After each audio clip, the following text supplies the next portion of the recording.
Despertando a Consciência. Esse é o nosso canal no qual nos encontramos com pessoas interessadas em conhecer detalhes da saúde e a espiritualidade.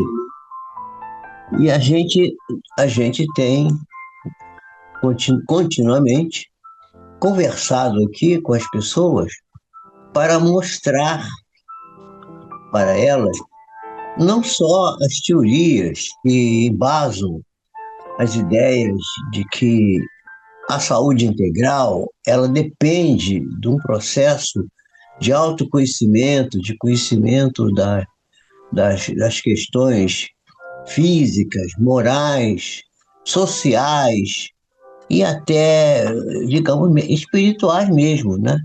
Então, nós estamos todos aqui voltados para esse conhecimento, né? Que é o conhecimento da saúde e da espiritualidade. Nós temos feito esse link, essa, essa união de vertentes do conhecimento que são do nosso interesse, uma vez que nós somos profissionais da saúde, né? E temos um grupo seleto de seguidores, alguns já se encontram conosco aqui. Nós já temos aqui muita gente, bastante pessoas, né? Entre essas pessoas está aqui a nossa querida Leia Brum, a Marieta Simões, que está sempre conosco também, né? A Ana Marília Pio Ribeiro, a Maria Nazaré, que também está conosco, né? Maria Nazaré Santos Ribeiro, e muitas outras criaturas que já não podemos. Essas que estamos citando são as que estão sempre aqui, né? Agora tem muita gente que nos acompanha nas nossas lives e que não tem tido oportunidade de nos falar aqui ao vivo, mas falam conosco durante a semana, nos encontramos na cidade, encontramos no mercado, encontramos na via pública, enfim, é muita gente voltada para esse conhecimento. Deixa eu ver se eu acerto aqui, que eu vou botar minha luzinha aqui aparecendo aqui atrás. Pois é, meus amigos, nós estamos estudando, né, o ser humano, quer dizer, estamos estudando a nós mesmos. Por quê? Porque a saúde integral, quer dizer, a conquista da saúde integral, ela vai depender fundamentalmente de nós termos um conhecimento bastante sólido sobre a nossa própria pessoa, sobre o nosso próprio ser. Não é sobre a nossa pessoa, é sobre a nossa individualidade, que é muito maior do que a pessoa. Que a pessoa é aquela que tem documento de identidade. Nasce, tem certidão de nascimento, carteira de identidade, CPF, e depois vai embora para outra dimensão. Chega um final, a vida ter. Como tudo que é material, como tudo que é do mundo físico, tem começo, meio e fim. Portanto, vai chegar uma hora que essa experiência atual vai findar-se e a gente retorna para nossas origens e até a nova oportunidade de enfrentar, experienciar essa aventura fantástica que é a vida encarnada na Terra. Estamos muito felizes de estar aqui. Eu sei que eu vou morrer um dia. Aliás, tem a pessoa de gente que vive me perguntando, mas você não morreu ainda? Tá vivo? Outro dia uma pessoa disse, eu soube que o doutor Jorge Pinto tinha morrido. Aí, assim, aí o centro me encontrou na rua, tomou um susto, falou assim, ué, o que foi? Disseram que eu tinha morrido para você? Ele falou assim, pois é, falaram que você tinha morrido. Eu falei assim, pois é, o povo vive falando que eu já morri, mas eu não tenho pressa nenhuma. Eu sei que eu vou morrer um dia, mas eu não tenho nenhuma pressa. Eu vou esperar quando chegar a hora. Quando chegar a hora, eu vou, né? Então, uma boa noite para todos. Já dei boa noite aí no próprio chat. Aí já cumprimentei as primeiras pessoas que estiveram aqui. Os que chegarem depois eu cumprimento mais na frente, se houver oportunidade, né? E desculpa, eu estou com um pouquinho de prurido no rosto hoje, mas é porque eu escanhoei o rosto e isso às vezes dá uma irritação, é normal. Faz parte, principalmente no frio. Temperatura aqui está muito baixa. A temperatura hoje mínima está entre 10 e 12 graus. É muito frio para a nossa região. Mas tá bom, a gente gosta disso, né? Então a gente estava discutindo da vez passada que muita gente acha que adquirir saúde integral é um processo muito complicado e difícil.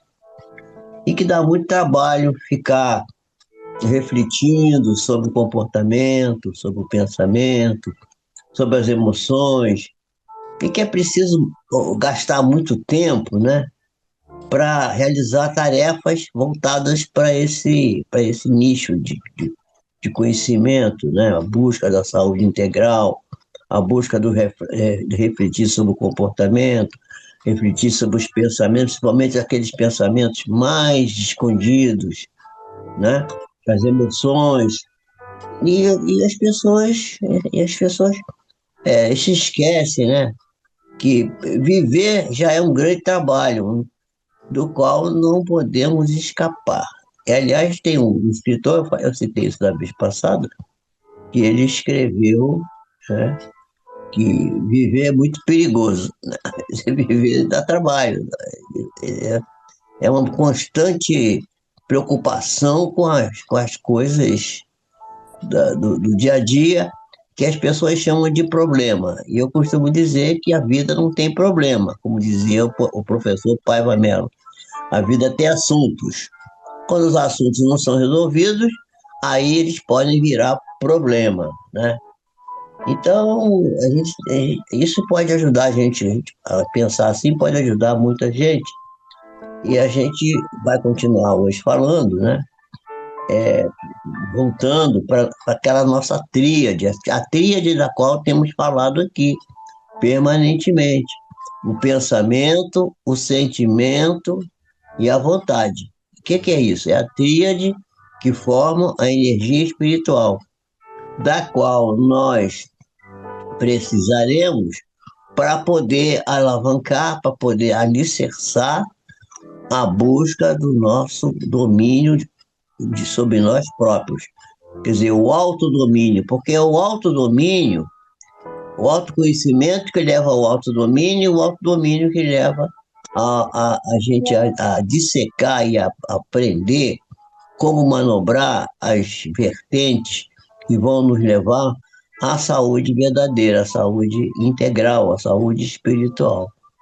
Então, para que nós possamos ter esse domínio de nós mesmos, nós necessitamos de realizar meditações, orações, reflexões, entre outras práticas, como, por exemplo, a terapia psicológica da gratidão. Há um livro chamado Psicologia da Gratidão.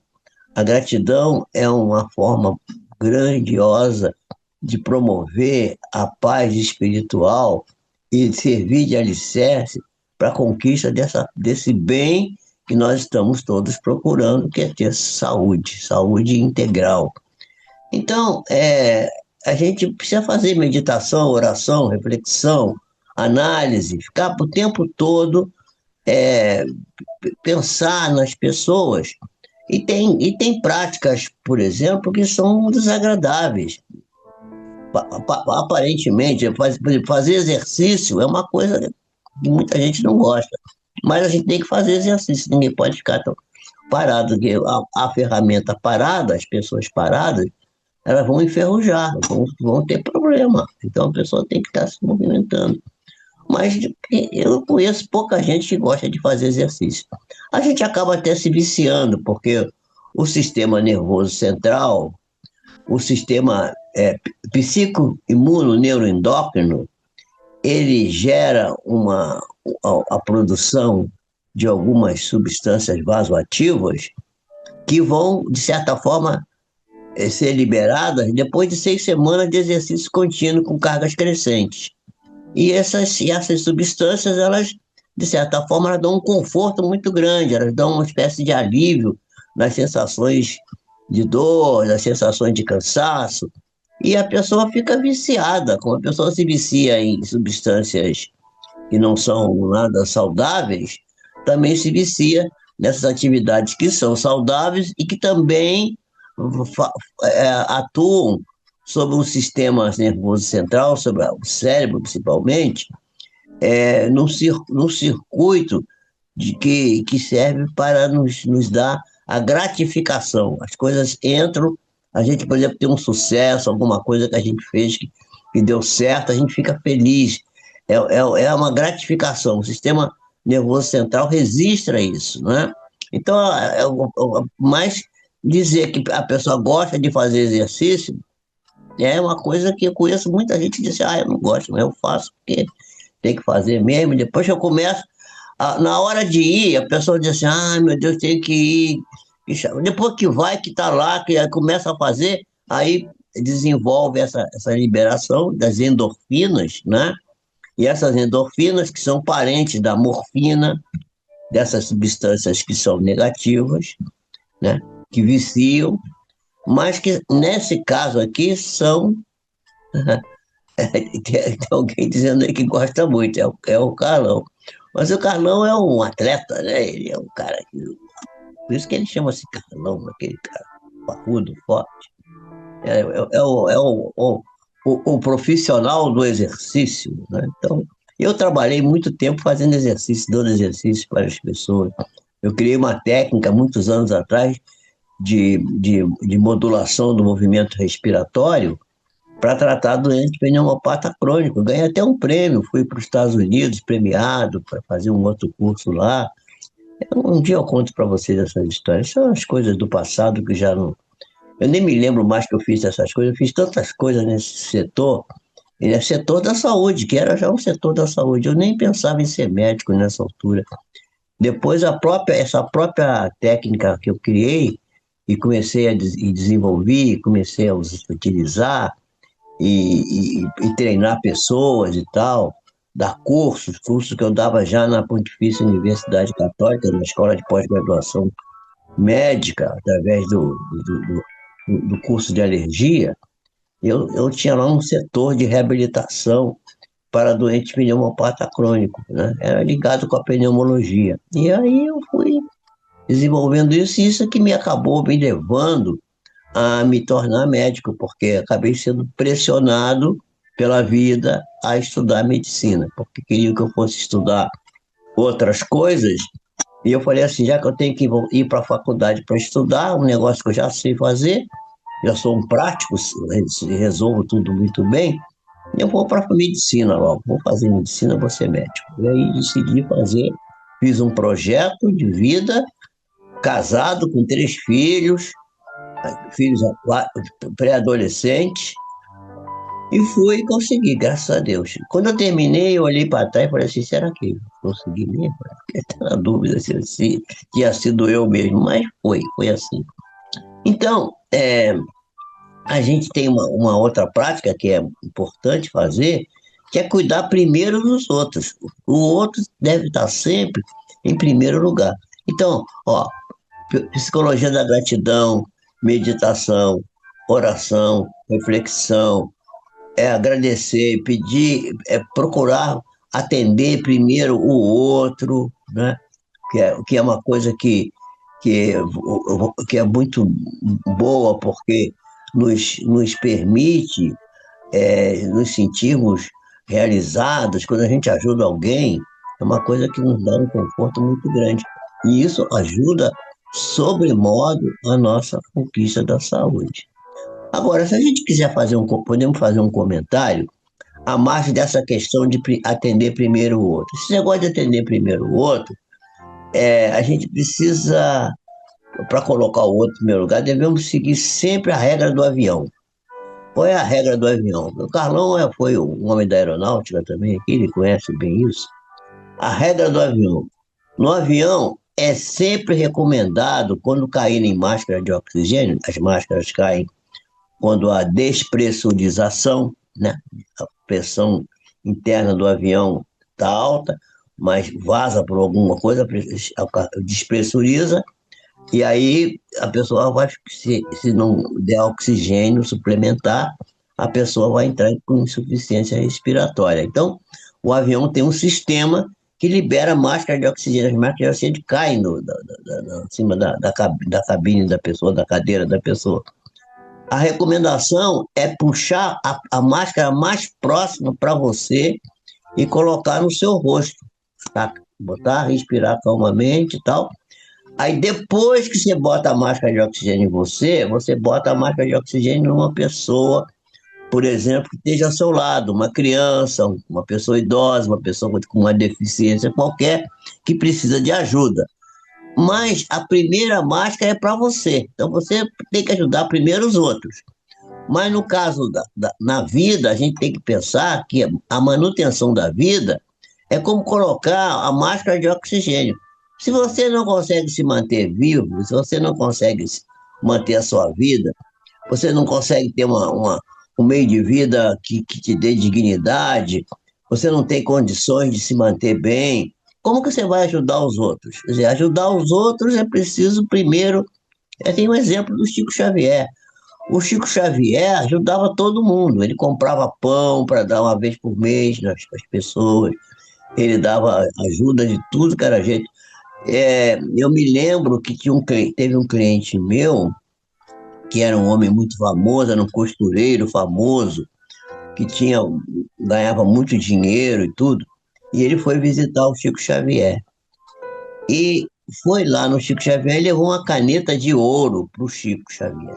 Quem contou isso para mim foi o próprio Clodovil. O próprio, não foi Clodovil, não. Tem Clodovil também, mas foi um outro. Era um que tinha um programa de televisão também, mas daqui a pouco eu esqueci o nome dele. Bom, aí, a gente foi Clodovil mesmo. Aí Clodovil deu a caneta para o Chico, né, a caneta de ouro, para ele psicografar, para ele escrever. O Chico era um escritor, né? Aí o Chico foi lá, ele falou assim, peraí, não vai embora não, espera aí. Aí foi lá no quarto, no quarto dele, pegou lá um relógio valiosíssimo, que ele tinha ganho de alguém. E aí disse assim, toma, leva para você esse relógio. Ele recebeu o presente, a caneta, mas deu uma outra coisa para aquela pessoa. Aí o Clóvis contou para mim que aí eu percebi que aquela caneta que eu tinha dado para ele ia para a mão de outra pessoa, porque a outra pessoa ia dar outro presente para ele e ele ia pegar a caneta que eu tinha dado e ia dar, porque ele não ficava com nada, ele se desvencilhava dos bens materiais sempre que podia. Então também é uma conduta muito boa, é a pessoa não ficar aprisionada, quer dizer, se desapegar das coisas. E também se desapegar das pessoas, que é uma coisa mais complicada, um pouco mais difícil. Mas isso a gente vai tratar num outro momento, não vamos tratar agora. Então, a gente colocar o outro em primeiro lugar não significa carregar a pessoa, né? Carregar é outra coisa, é ajudar, né? Tem uma historinha que se conta aí normalmente, uma historinha muito interessante, que certa vez alguém observou uma lagarta. Todo mundo sabe que a lagarta é o protótipo da borboleta, quer dizer, toda a lagarta ela é um ser, vamos dizer, rastejante, que vai se transformar num ser alado, esvoaçante, cheio de cores, maravilhoso, que é a borboleta. A borboleta é uma flor que voa, uma coisa linda. Mas na fase de lagarta, né, ela mora dentro de um casulo, dentro de uma carapaça que a protege, aquela proto-borboleta, uma borboleta que ainda está na fase de formação. E aí dizem que aquela lagarta, aquela possível borboleta, que estava ali nascendo, estava lutando para sair do casulo, numa luta desesperada. Aí a pessoa viu aquilo e ficou com a pena, viu aquele esforço. Então, aquela pessoa que estava observando foi lá, pegou um instrumento metálico e rompeu o casulo para ajudar a pobre da lagarta a sair do casulo e virar a borboleta, né? Bom, então ela estava presa ali, a pessoa ficou assim, vou ajudar ela, né?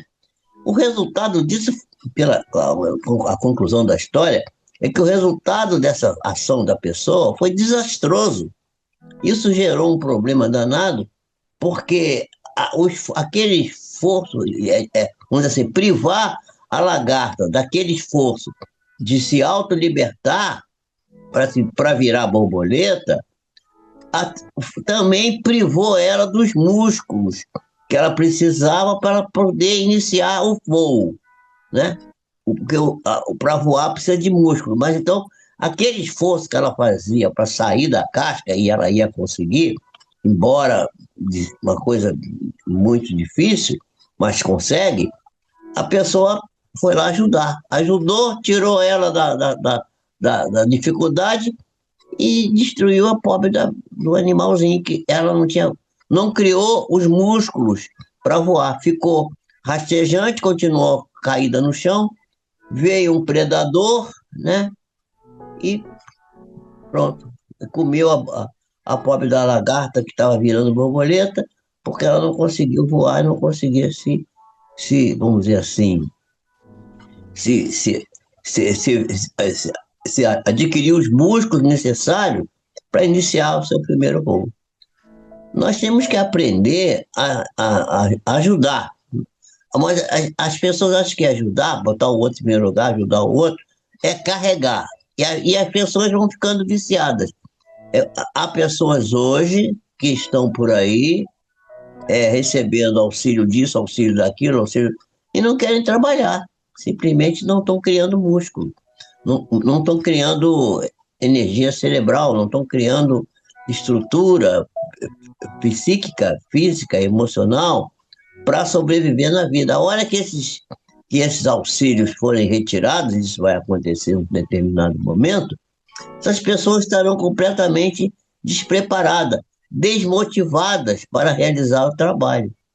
Nós precisamos nos motivar para realizar tarefas que vão construir a nossa condição de seres espirituais mais resilientes e que vão desenvolver esse trabalho maravilhoso de conquistar a saúde. Devemos nos motivar e motivar também aqueles que estão ao nosso redor, aquelas pessoas que nos acompanham na nossa jornada, nessa encarnação em que nos encontramos. Pessoas automotivadas, aquelas que se automotivam, são aquelas que sabem definir claramente os seus, os seus resultados, o resultado que ela deseja alcançar, os seus objetivos, né? Em cada atividade que ela realiza, fazendo com que a vontade dela trabalhe cada vez com mais afinco, tornando essa vontade cada vez mais forte. Por isso que a tríade, né, que eu falei no início, pensamento, né, sentimento e vontade. A vontade é importante. E aí, quando aparece a dificuldade, aparece o assunto, a pessoa usa a vontade para trabalhar cada vez mais. E aí vai obtendo resultados, os resultados vão aparecendo. Então a gente podia perguntar, mas motivação, o que é motivação? Ora, motivação, gente, é uma forma de energia que vai nos movimentar na direção específica do projeto que nós criamos, projeto esse que tem um propósito específico. No caso do que nós estamos cuidando aqui hoje, é a conquista da nossa saúde integral, né? Então, motivar-se, a gente pode dizer, né, que é usar a nossa capacidade emocional, a nossa capacidade intelectual, a nossa capacidade até mesmo física, né, efetivamente na busca do nosso alvo, do nosso objetivo, do objetivo que nós queremos. Se o nosso objetivo é obter saúde, não adianta só desejar. Ah, eu queria ter saúde integral. Mas é preciso que a gente tenha alguns, algumas ferramentas, algumas ações que vão nos levar a atingir esse objetivo, né? Não basta só desejar. Há uma série de transformações que precisaremos realizar, de processos que podem nos conduzir a essa realização. Existe uma parábola, né, de Jesus, que é a parábola dos talentos, né, que está anotada em Mateus, no capítulo 25, versículo 14 a versículo 30. Essa parábola vai nos servir para mostrar como a motivação pode ser desenvolvida. Antes de a gente tratar da parábola, eu queria dizer para vocês, a gente pode fazer, por exemplo, uma visualização terapêutica para ajudar a gente a ter força, ter vontade. Eu vou dar um exemplo de uma mentalização, de uma visualização terapêutica. A gente pode, por exemplo, fecha os olhos, né, no nosso quarto, uma música suave, essa música que a gente está ouvindo agora aqui, ó. Vocês estão ouvindo a música? Vocês estão ouvindo a música aí? Fala aí no chat. Vocês ouvem a musiquinha tocando no fundo, a música lá do nosso clube de arte, né? Então, a música está tocando, ó. Tá tocando uma musiquinha. Vocês podem ligar no YouTube, procurem lá, Clube de Arte, né? Música Espírita Clube de Arte. Toca a música 24 horas. Um dos responsáveis por esse streaming, né? É o nosso Carlão aqui. Então, o Carlão já botou aqui, Harmonia da Natureza, ó. Clube de Arte, Harmonia da Natureza. Aí você tem as imagens lá e tem a música. Então, você pode botar isso. Aí você fecha os olhos e pensa assim um dia, no caso o dia terminando, o sol se escondendo, e o céu ficando mais escurecido. Às vezes, quando o sol está muito forte, fica aquele vermelhidão grande. Lá no horizonte, você olha para aquilo, vê, aí o sol vai descendo, vai sumindo, sumiu. Aí desce a penumbra da noite, e você continua visualizando aquilo, vendo aquela beleza daquele céu que vai se escurecendo, as estrelas vão aparecendo. Mas de repente, lá no horizonte aparece uma luz muito brilhante. Muito brilhante. Você vê aquela luz é uma luz inebriante, ela vem caminhando na nossa direção. É uma luz muito intensa. A gente tem que continuar mantendo os olhos fechados, mas de olho fechado a gente vê aquela luz. E a luz é tão forte que a gente tem vontade de ter outro olho e fechar outro olho, porque é uma luz que quase cega a gente. Essa luz vem vindo, vai se tornando muito grande. A gente vai percebendo aquilo, a gente vai entrando em comunhão com aquela luminosidade muito grande, até que ela se aproxima de nós, estando bem perto. E aí a gente vê uma figura que está dentro dessa luz, que é o motivo irradiante, o irradiador dessa luminosidade. E a gente percebe que aquela luz era nada mais, nada menos que o Mestre Jesus de Nazaré.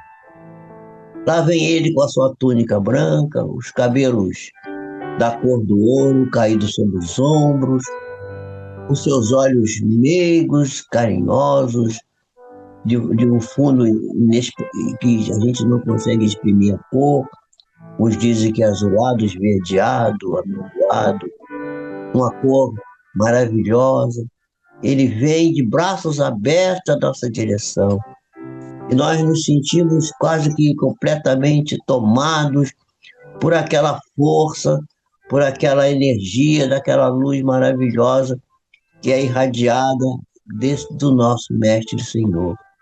E Jesus se aproximando de nós, nos envolve num terno abraço. E aí a gente vai no olho e acorda e a gente vai sentir como que aquela visualização terapêutica, da visualização da luz, no ocaso do dia, que era o mestre de Nazaré, vindo ao nosso encontro, porque ele está sempre vindo ao nosso encontro, todos os momentos de nossa vida, e nos abraçando. E aí nós sentimos aquela energia fantástica que nos dá o ânimo, nos dá a motivação, nos dá a resiliência, nos dá a compreensão de que somos filhos de Deus, irmãos do Cristo, que vem nos abraçar e dizer assim: vamos caminhar juntos. Então, essa visualização é muito importante. Podemos fazer, eu posso citar várias outras, estou começando com essa, estou dando um exemplo para vocês de como podemos fazer essa visualização. Então, é uma forma que a gente tem de começar esse trabalho para o autodomínio, para encontrar o autodomínio, para encontrar a autorrealização. Eu não sei se ficou bem clara essa maneira que eu exprimi aqui, que eu gostaria que vocês veem no chat, e eu depois vou olhar o chat para ver o que vocês falaram, né? Para me dizendo aí. Aí tá também a Sônia, também está aí, eu não falei nela. Boa noite, né? Já falei da Léa Brum, já cumprimentei a Marieta, cumprimentei a Ana Marília, Maria Nazaré, né? Então, todos vocês, muito boa noite para todos. Então, vamos ver aqui o que diz a parábola, né? A parábola, a parábola está em Mateus, né?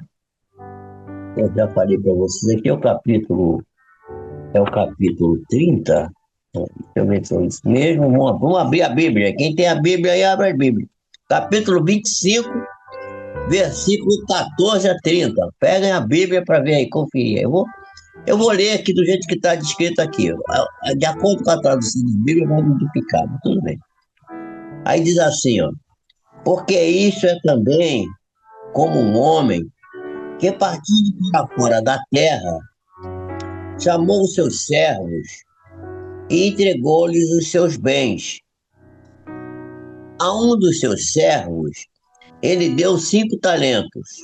A outro, ele deu 2 talentos. Talento era uma moeda, né, daquela antigamente, né, na Palestina, o dinheiro romano era os talentos, né? Então, ele tinha os sestercios também, mas o talento era a moeda judaica, eu acho. Então, deu 5 talentos para um, deu 2 talentos para outro, e para um terceiro, ele deu 1 talento só. Isso ele deu segundo a capacidade de cada um.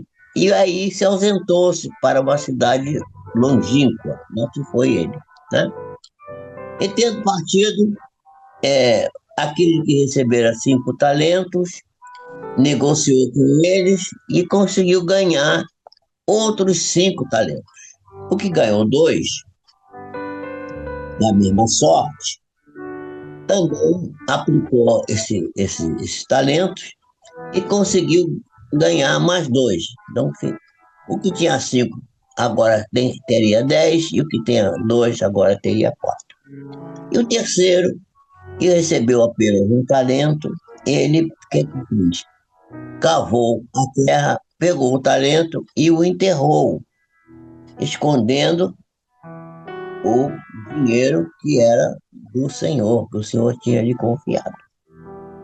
Algum tempo depois, o Senhor retornou e chamou de volta aqueles servos. Então, aproximou-se aquele que recebera 5 talentos e trouxe-lhe outros 5 talentos, dizendo: Senhor, entregaste-me 5 talentos, e eis-me aqui outros 5 talentos que ganhei com os primeiros 5 que me deste. Então, seu senhor, então lhe disse: Bem-aventurado seja, servo bom e fiel, porque foste fiel no pouco, também serás, também muito te colocarei, e, portanto, entra no gozo do teu Senhor. Bom, chegando também o que tinha recebido 2 talentos, disse: Senhor, entregaste-me 2 talentos, e eis que com eles ganhei outros 2. Aí o Senhor virou-se para ele e disse: Servo bom e fiel, né? Ser bem-aventurado. Sobre o pouco que foste fiel, muito te colocarei.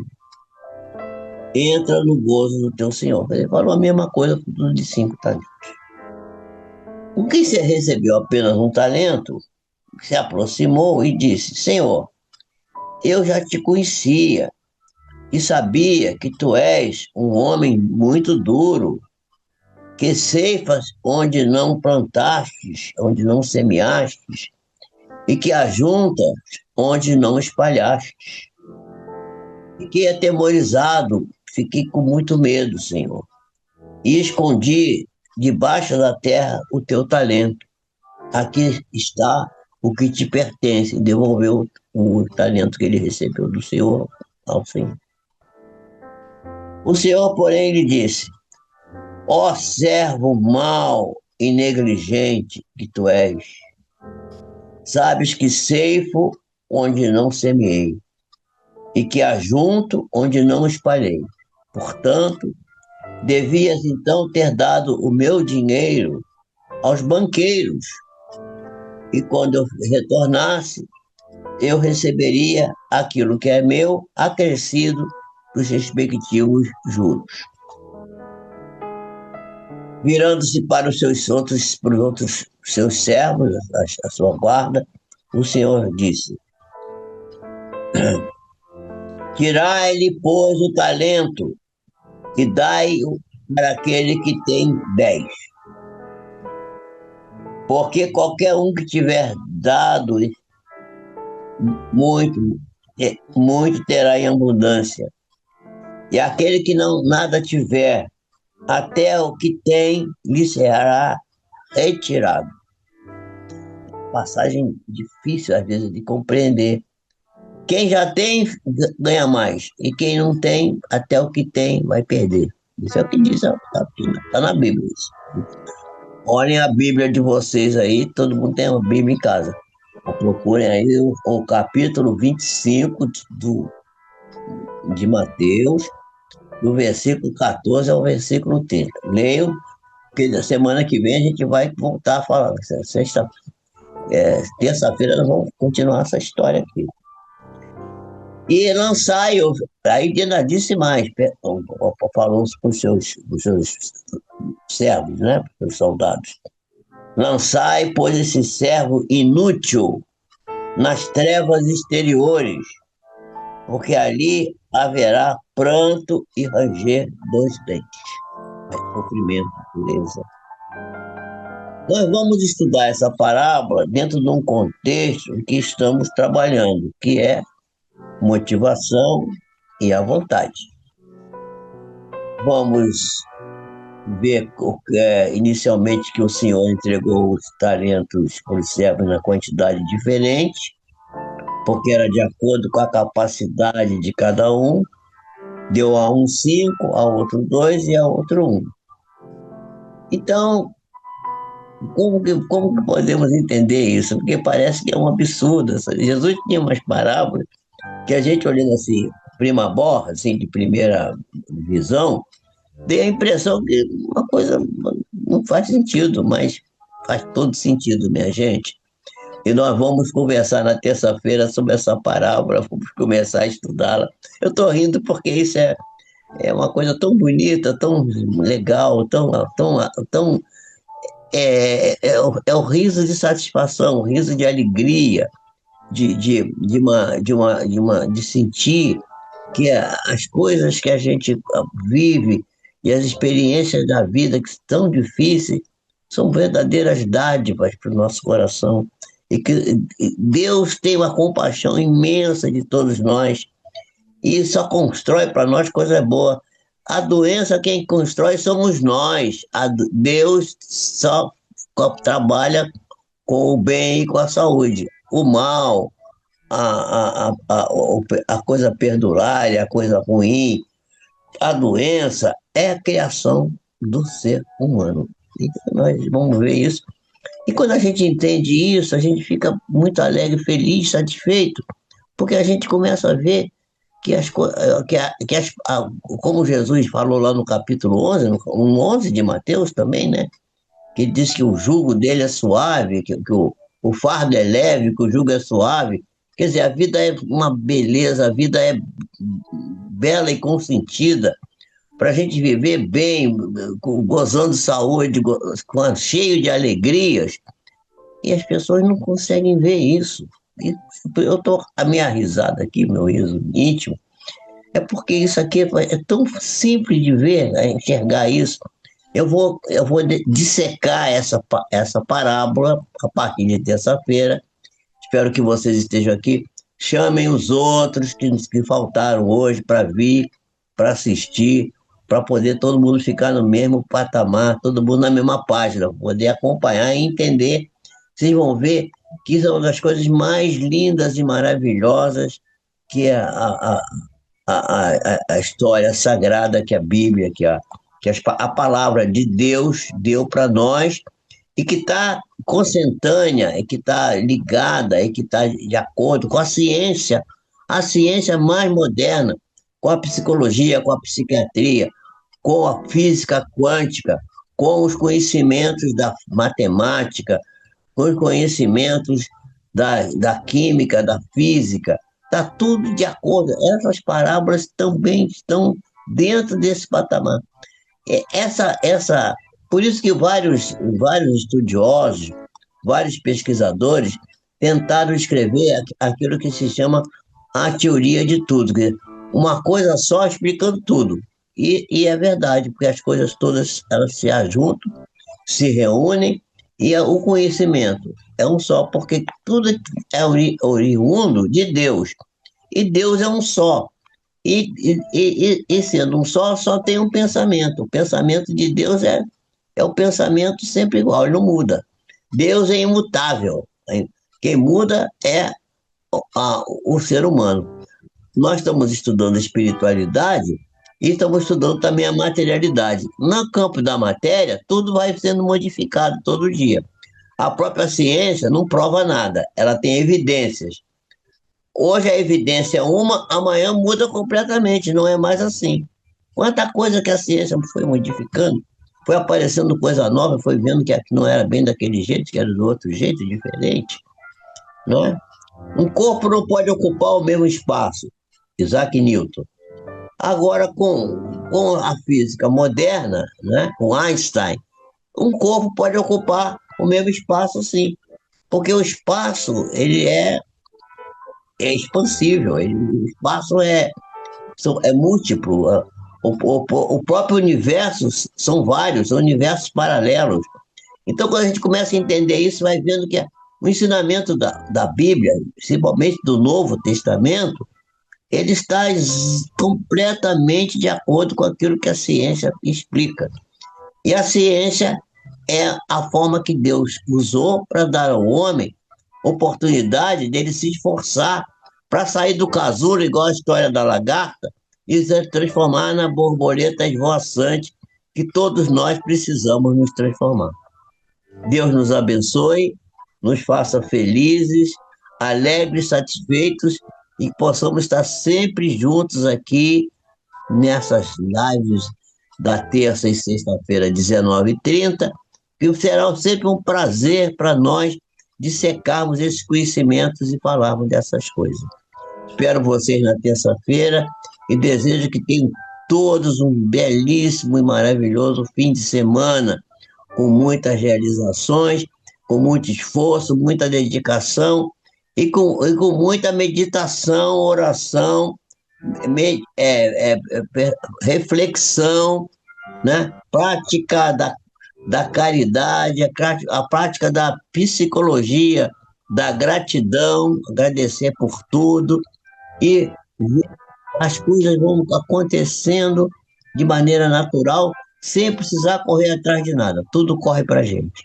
E a gente só tem o trabalho de abraçar aquilo que Deus nos manda. Fiquem na paz, que Deus nos abençoe e nos proteja e nos ampare a todos. Boa noite.